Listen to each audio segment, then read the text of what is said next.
नमस्कार, study blade में आपका स्वागत है। आज के क्लास में हम देखेंगे केमिस्ट्री क्लास 10 चैप्टर 2 और चैप्टर का नाम क्या है, अम्ल, क्षारक एवं लवण। और इस क्लास की मुख्य बिंदुएं जो हो अम्ल क्या होता है इसके बारे में पढ़ेंगे, अम्लों के गुण देखेंगे और अम्लों के प्रकार देखेंगे। इस वीडियो में बहुत ही बेसिक से आपको अम्ल, क्षारक एवं लवण को बताया जाएगा। पूरे वीडियो को देखिए और एग्जाम को अपने आसान बनाइए। तो सबसे पहले हमारा टॉपिक क्या है, एसिड। एसिड किसे कहते हैं सबसे पहले समझेंगे कि अम्ल क्या होता है। तो सबसे पहले हम आपको बेसिक नॉलेज, आप ही डेली ऐसे कुछ पदार्थ खाते होंगे जिसका स्वाद खट्टा लगता है। तो क्या आपने कभी सोचा है कि किसी पदार्थ को हम खाते हैं तो खट क्यों लगता है, उसमें क्या पाया जाता है कि खट लगता है। तो जो आप पदार्थ खाते हैं और उस पदार्थ का स्वाद खट्टा लगता है तो उस खट्टापन का कारण है एसिड। यानी कि जिस पदार्थ को खाने में उसका स्वाद खट्टा लगने लगता है तो उसमें एसिड पाया जाता है। तो इस प्रकार से हम कह सकते हैं कि अम्ल वे पदार्थ होते हैं जिनका स्वाद खट्टा होता है। तो जैसे कि ये आम है, इमली है, इसको खाते हैं, इनका स्वाद खट्टा लगता है क्योंकि उसमें एसिड पाया जाता है। चींटी के डंक या मधुमक्खी के डंक जो हमारे शरीर में चुभता है तो हमको दर्द और जलन होता है। इसका मुख्य रीज़न है कि उनके डंक हमारे जो शरीर में क्या स्राव करता है, एसिड स्राव करता है, जिसके कारण दर्द जलन ऐंठन होता है। तो सिंपल उपाय है कि जब दर्द जलन ऐंठन होता है तो उसमें क्या चला गया, अम्ल चला गया है। तो अम्ल को मारने के लिए हम क्षारक लगाते हैं, तब जाके हमारा दर्द खत्म होता है। तो इस प्रकार से हम एसिड का परिभाषा बता सकते हैं कि अम्ल क्या होते हैं। अम्ल वे पदार्थ होते हैं, अम्ल वे पदार्थ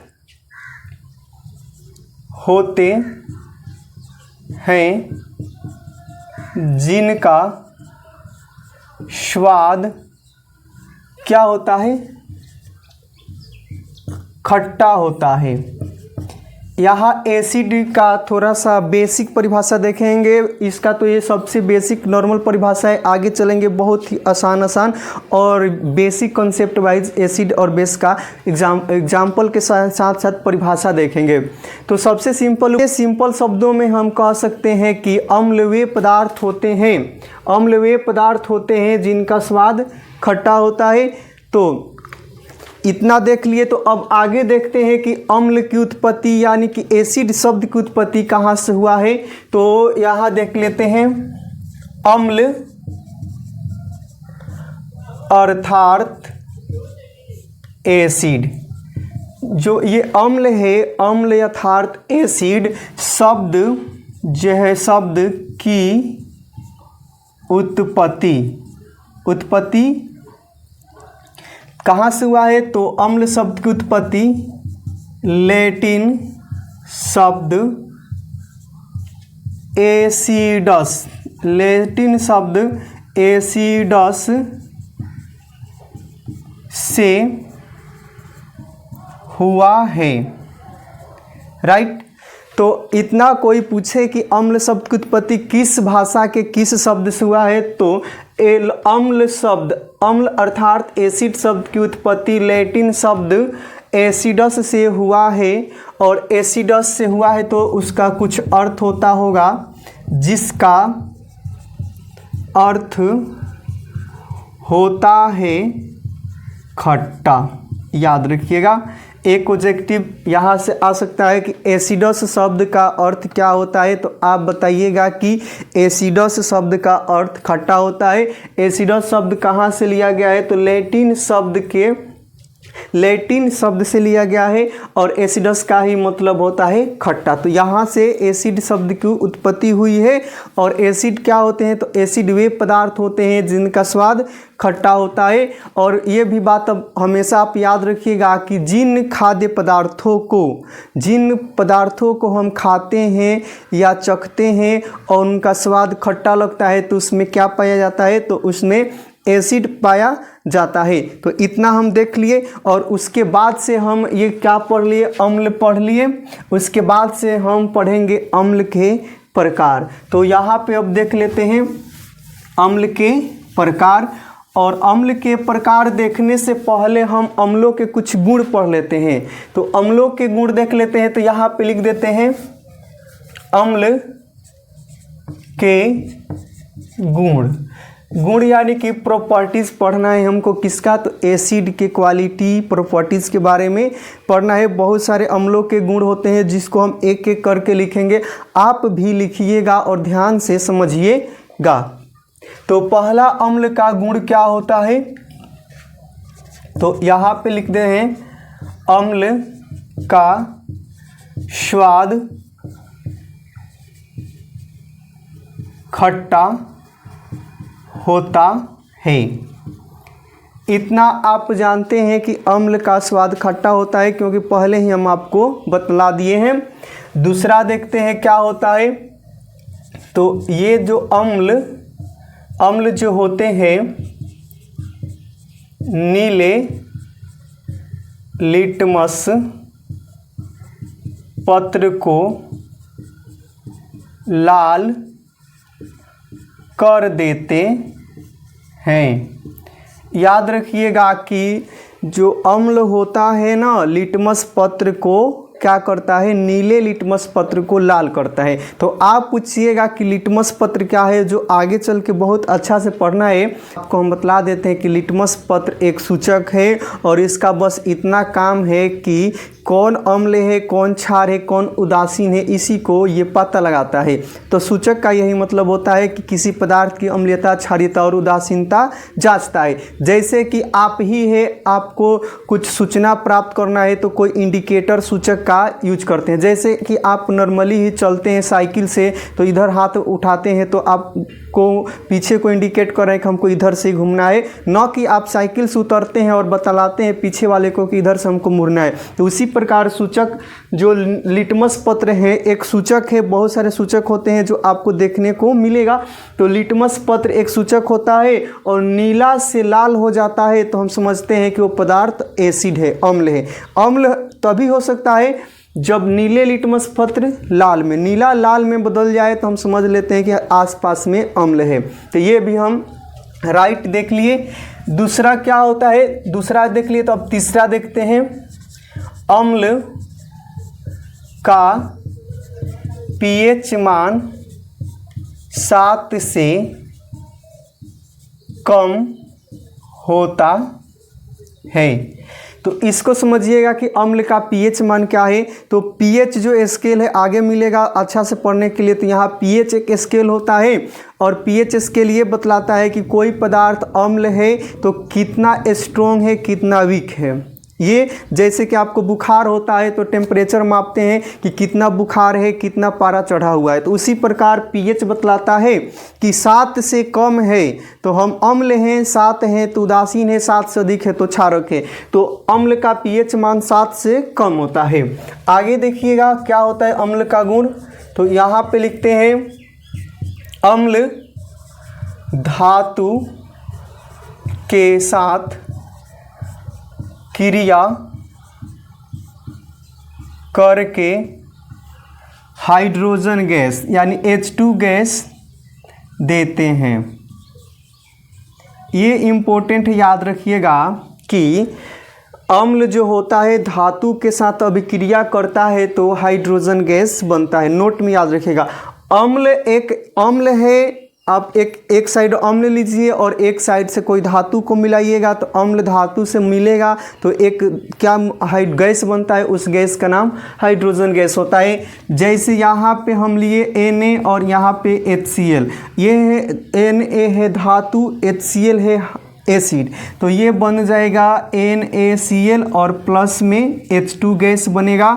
तो अम्ल धातु से यानी कि ये एसिड है, ये धातु से रिएक्शन किया है तो एगो गैस बनता है, वो हाइड्रोजन गैस बनता है। तो ऑब्जेक्टिव में पूछा जाता है डायरेक्ट कि अम्ल धातु के साथ अभिक्रिया करती है तो कौन सा गैस बनता है। तो आप डायरेक्ट बताइएगा कि हाइड्रोजन गैस बनता है, राइट। और इस हाइड्रोजन गैस बनता है तो इसको जांचने के लिए हम ये होता है, इसके जो हाइड्रोजन गैस निकलता है वहाँ जलती हुई माचिस की तीली जाते हैं तो वहाँ पे ये गैस चट चट पॉप ध्वनि की आवाज़ उत्पन्न करती है, तो हम समझते हैं कि हाइड्रोजन गैस बना है। तो ये भी देख लिए। उसके बाद से देखिएगा क्वालिटी क्या होता है। तो अम्ल का जलीय विलयन H+ आयन यानी हाइड्रोजन आयन उत्पन्न करता है। ये भी इम्पोर्टेंट है, याद रखिएगा कि कोई अम्ल है, जल में घोल रहे हैं, तो अम्ल जल में घुलता है तो एक आयन मिलता है। तो कौन सा आयन मिलता है? तो हाइड्रोजन आयन मिलता है। जैसे कि मान लीजिए कि HCl है और HCl को किस में डाले हुए हैं? तो HCl को इसमें H2O है, जल है, तो इसमें से H+ मिलेगा और Cl-, यानी कि ये जो HCl है H2O में जाएगा तो H+ देगा हाइड्रोजन आयन और Cl-, इसी को कहेंगे हाइड्रोजन आयन। तो यहाँ पे ध्यान से देखिएगा कि अम्ल का जलीय विलयन या अम्ल जल में घुलता है तो H+ आयन उत्पन्न करता है। किस वैज्ञानिक के कारण? आगे पढ़ेंगे। इसको एक वैज्ञानिक ने आकर के सिद्धांत दिया था कि अम्ल को जल में घुलते हैं तो H+ आयन देते हैं। तो डायरेक्ट ऑब्जेक्टिव आता है कि जब अम्ल होते हैं, जल में घुलते हैं, तो कौन सा आयन देते हैं? तो आपका राइट आंसर होगा कि अम्ल जल में घुलकर H+ आयन देते हैं। उसी प्रकार अगला पॉइंट है कि अम्ल का जलीय विलयन, अम्ल का जलीय विलयन विद्युत का सुचालक होता है। याद रखिएगा, होता है। यानी कि अम्ल का जलीय विलयन, राइट, अम्ल है, अम्ल को जल में घोल दिए, H+ मिल गया, तो जो अम्ल का जल में घोले हैं तो उसमें करंट आएगा कि नहीं आएगा? तो एकदम राइट है कि उसमें करंट आता है। यानी कि अम्ल है तो एसिड है और इसमें क्या है? H2O है, और H2O में आप क्या डाले हैं? तो H2O में आप एक एसिड डाले हैं HCl, तो HCl H+ आयन दिया है और Cl- दिया है। तो ये अम्ल का जब जलीय विलयन होता है तो इसमें करंट पास करता है, यानी करंट आता है और जाता है। लेकिन अम्ल का जलीय विलयन रहेगा तभी एसिड होगा, H+ उत्पन्न करेगा। अगर अम्ल का जल नहीं दीजिएगा, अम्ल जल के अनुपस्थिति में, यानी एसिड है, जल नहीं मिला तो H+ नहीं देंगे, उसमें करंट भी नहीं जाएगा, और जल के अनुपस्थिति में अम्ल का व्यवहार अम्लीय नहीं होता है। सवाल पूछता है कि जल के अनुपस्थिति में अम्ल का व्यवहार अम्लीय क्यों नहीं होता है? तो राइट आंसर दीजिएगा कि अम्ल जल के अनुपस्थिति में H+ आयन नहीं देते हैं, इसलिए अम्ल का व्यवहार अम्लीय नहीं होता है। तो ये हो गया कि अम्ल का जलीय विलयन विद्युत का सुचालक होता है, क्योंकि इसमें H+ और Cl- बनते हैं। तो इतना देख लिए। और यही अम्ल का जलीय विलयन विद्युत का सुचालक होता है, यानी करंट जाता है, तो इसी को हम इलेक्ट्रोलाइट कहते हैं, इलेक्ट्रोलाइट कहते हैं, याद रखिएगा। और अगला पॉइंट देखिएगा, ये जो अम्ल क्षारक को उदासीन कर देते हैं, ये जो अम्ल होता है ना, क्षारक को उदासीन करता है। यानी कोई पदार्थ एकदम कड़वा लग रहा है ना, तो उसमें एसिड डालिएगा तो वो कड़वापन की जो होता है स्वाद उसको कम करता है, न्यूट्रल करता है, यानी एक दूसरे का एंटी है। अगर अम्ल है तो क्षारक के प्रभाव को ख़त्म करेगा और उसको क्या करता है? उदासीन करने का काम करता है, याद रखिएगा। और उसके बाद से जो 8 नंबर है, ये अम्ल का क्वालिटी ही है। अम्ल क्षारक के साथ क्रिया करके, यानी क्रिया यानी अभिक्रिया, अम्ल क्षारक के साथ क्रिया करके लवण बनाते हैं। तो इतना भी याद रखिएगा कि जब अम्ल है और अम्ल क्षारक के साथ अभिक्रिया करेगा तो क्या बनेगा, तो अम्ल क्षारक के साथ अभिक्रिया करता है तो लवण बनता है, याद रखिएगा। अम्ल क्षारक के साथ अभिक्रिया करके लवण बनाते हैं, इतना देख लिए। और प्रोटॉन, प्रोटॉन यानी कि यहाँ पे देखिएगा अम्ल का जलीय विलयन H+ आयन देता है। ये मान लीजिए कि HCl है, H2O में घुला हुआ है तो H+ दिया है और Cl-, तो ये हाइड्रोजन है, परमाणु संख्या 1 है, इसमें एगो इलेक्ट्रॉन है और एक ही क्या है, इसमें एक इलेक्ट्रॉन और एक क्या है, प्रोटॉन है, राइट। तो माइनस में से एक इलेक्ट्रॉन हटा लीजिएगा, एक इलेक्ट्रॉन हटाइएगा तो इसमें एक प्रोटॉन बचेगा, तो H पे प्लस, तो इसको H+ को ही क्या कहते हैं, प्रोटॉन कहते हैं। तो अम्ल वे होते हैं जो क्या करते हैं, प्रोटॉन देते हैं, H+ देते हैं, प्रोटॉन देते हैं। तो इतना हम देख लिए आर्हेनियस के अनुसार अम्ल की परिभाषा। तो ये होता है आर्हेनियस के अनुसार अम्ल वे पदार्थ होते हैं जो जल में घुलकर H+ आयन यानी हाइड्रोजन आयन देते हैं। तो ये आर्हेनियस बतला क्या रहे हैं, तो आर्हेनियस बतला रहे हैं कि आर्हेनियस कह रहे हैं कि अम्ल वे पदार्थ होता है, अम्ल उस पदार्थ को कहते हैं जो जल में घुलता है और H+ आयन देता है। जल में घुलेगा H+, यहाँ पे जल क्या है, आवश्यक है, याद रखिएगा, जल आवश्यक है। अगर जल नहीं रहेगा तो इनका सिद्धांत काम नहीं करेगा, यही इनका लिमिट है, दोष है कि जल नहीं रहेगा तो ये अब नहीं बतला सकते हैं कि अम्ल है कि क्षारक। लेकिन वो जल दे दीजिएगा तो जल में वो अम्ल को घोलेंगे और H+ देंगे तो बता देंगे कि ये इस अम्ल होता है। जैसे एग्जाम्पल में HCl को ले लीजिए और इसको किस में घोलिए, H2O, जल में घोलिए तो H+ बनता है और Cl- बनता है। तो यहाँ पे ये क्या निकल गया, तो ये निकला है H+ आयन।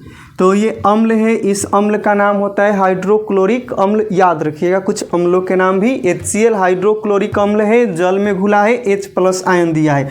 उसी प्रकार ये होता है H2SO4, इसको भी हम जल में घोले हैं तो H2SO4 जल में घुलेगा तो H+ देगा और SO4 2- तो यहाँ 2 कीजिए, 2+, ये भी H+ आयन दिया।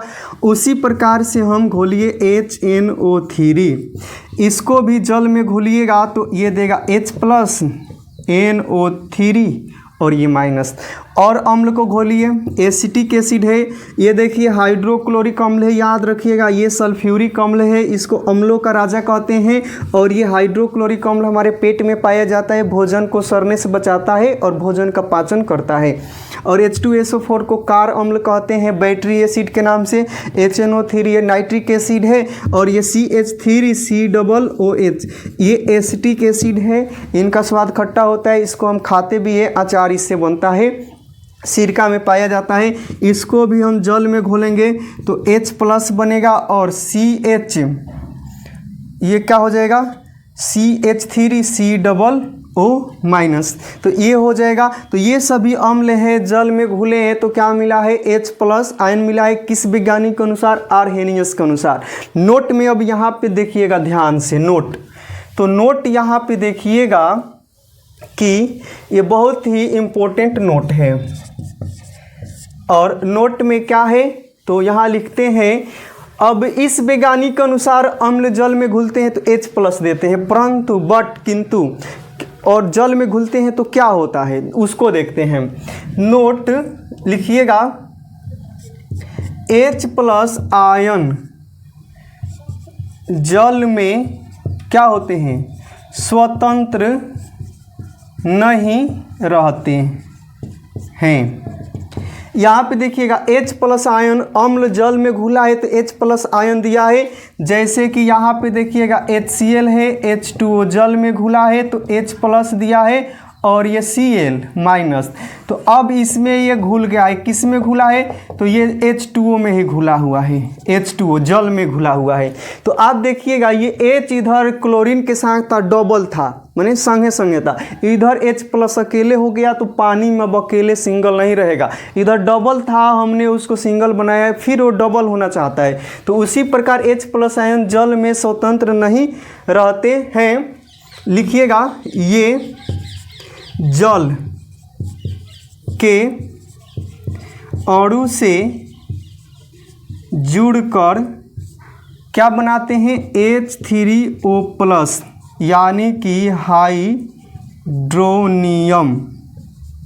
हाइड्रोनियम आयन क्या करते हैं, बनाते हैं।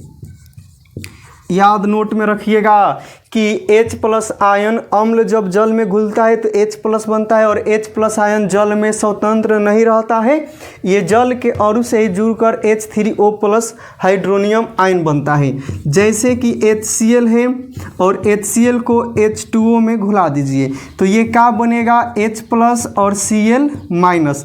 यही H प्लस क्या है, तो यही H प्लस इधर लेके आइएगा। जैसे इसी को अब यहाँ पे रिवर्स किए हैं, बना रहे हैं इसमें, ये विलयन में, इसमें क्या है, H2O है, और इसी में हम क्या डाल दिए हैं, HCl डाले हैं। तो इसी में HCl डाले हैं तो इसके अनुसार H प्लस है और Cl माइनस है, और इसी में क्या है, H2O भी है पूरा।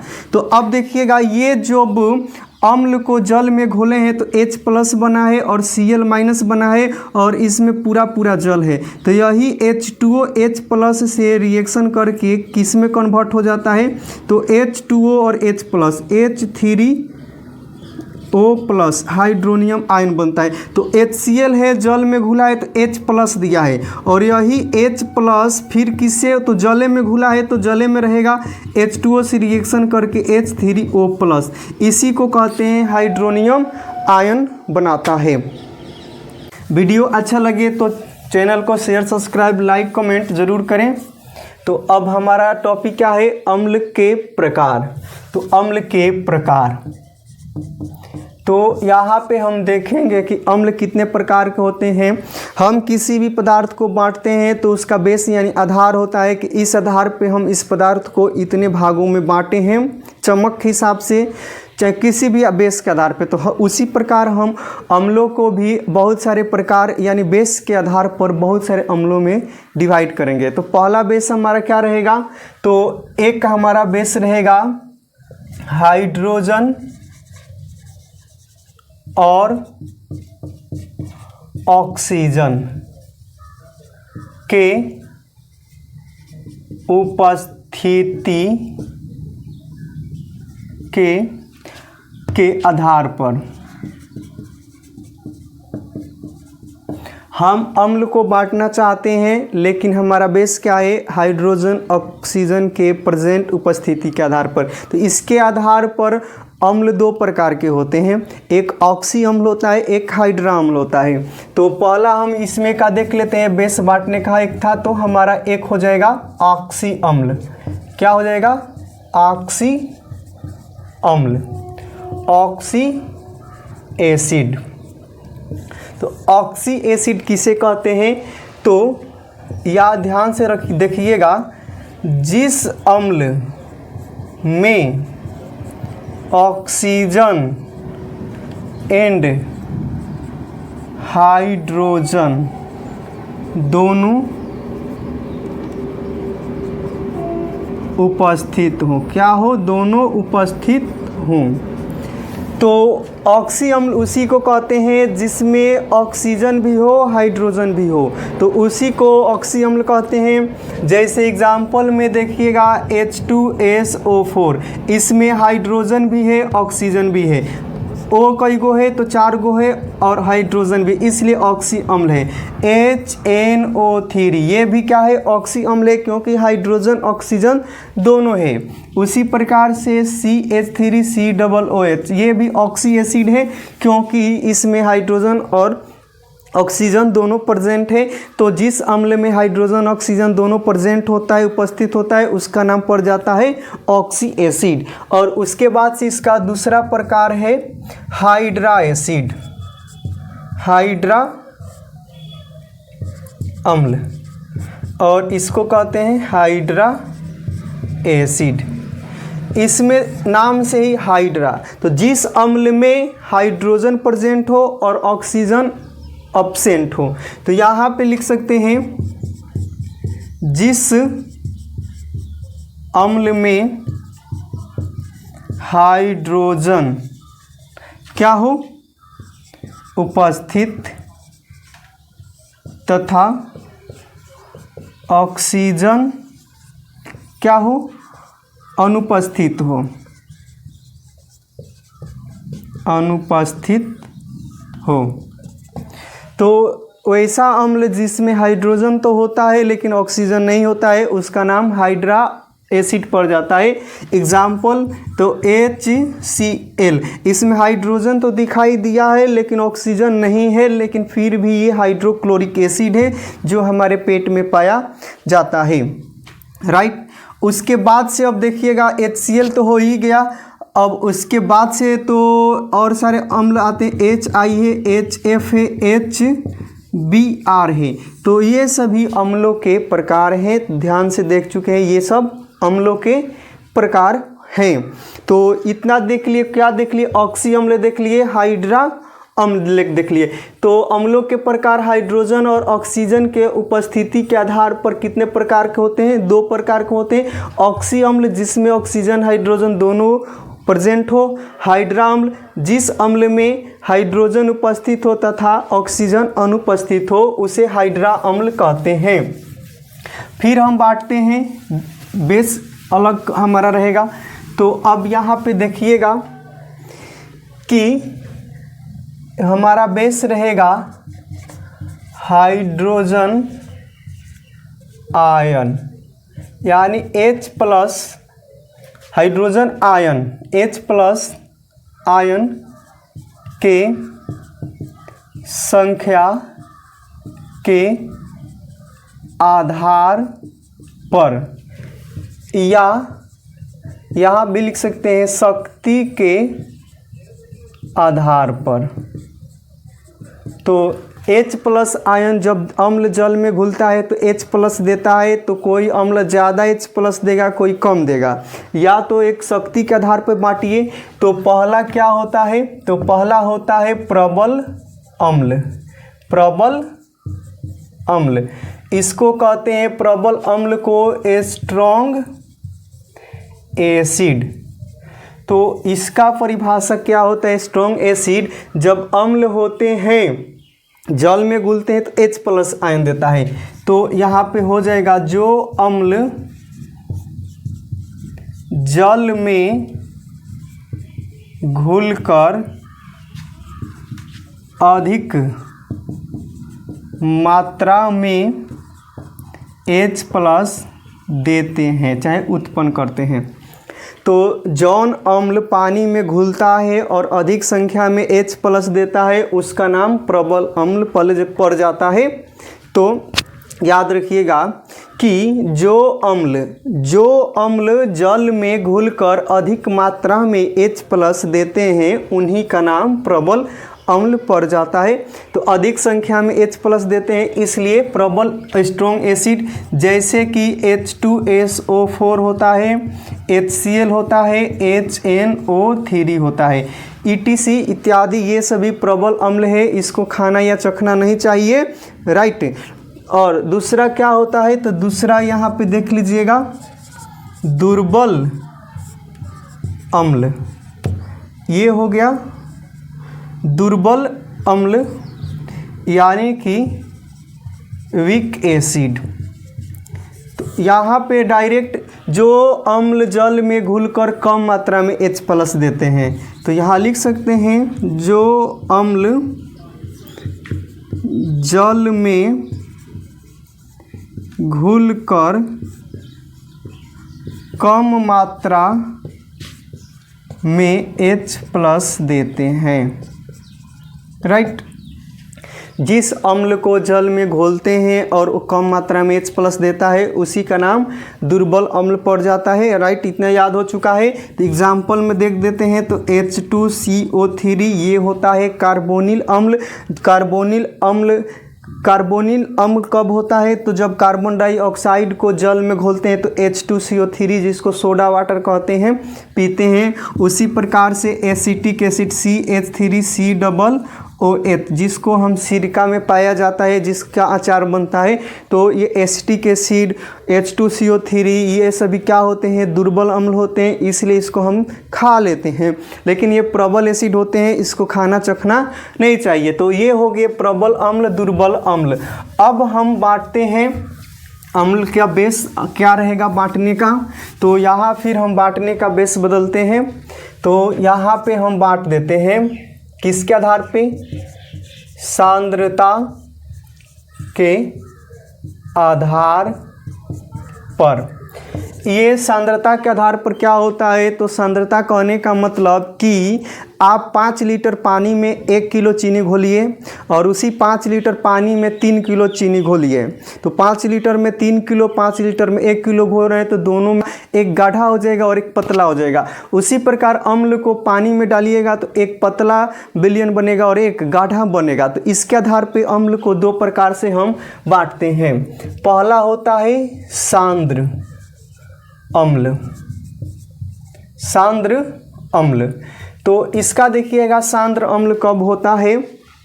आप ले लीजिए, देखिए यहाँ पे, इसको हटाइए, इसको ध्यान से समझिएगा। जो अम्लीय, यहाँ पे ध्यान से यहाँ पे लिखते हैं, जिस अम्लीय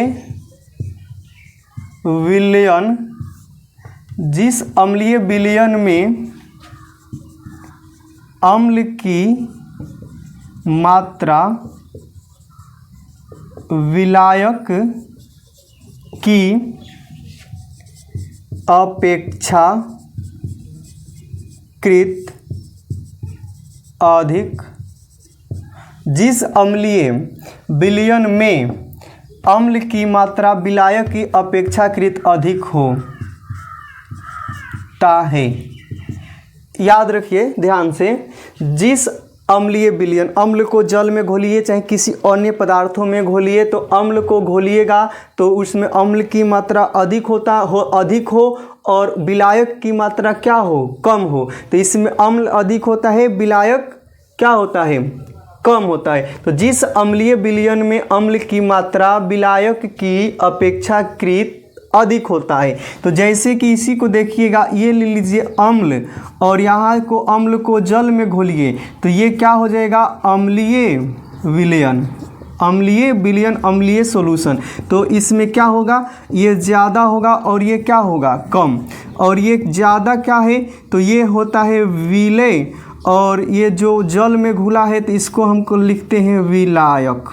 राइट, तो इसमें देखिएगा अम्ल क्या है? तो अम्ल अधिक हो रहा है और विलायक क्या है? कम है। तो इसी को हम कहते हैं सांद्र अम्ल। सांद्र अम्ल को अगर दर्शाना हो तो उसको कॉन्क लिखते हैं। कॉन्क, जैसे कॉन्क HCl लिखते हैं।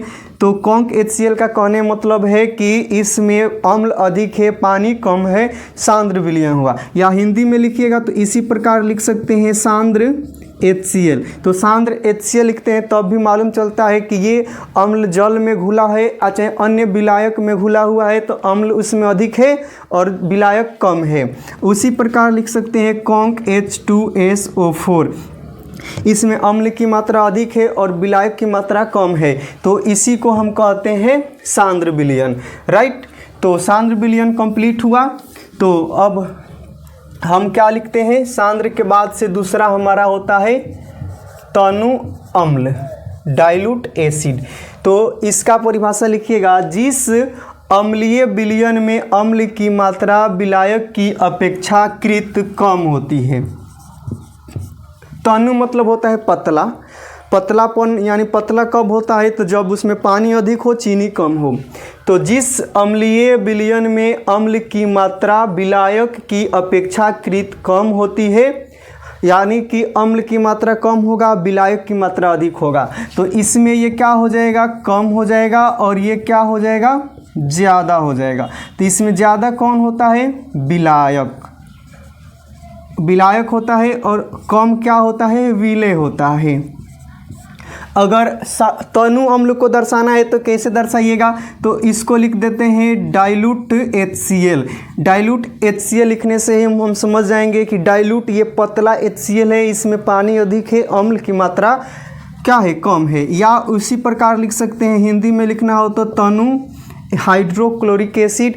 तो तनु हाइड्रोक्लोरिक एसिड से ही मालूम चल गया कि ये पतला एसिड है, का विलयन है, जिसमें पानी अधिक है और अम्ल कम है। उसी प्रकार डाइल्यूट H2SO4 लिखते हैं।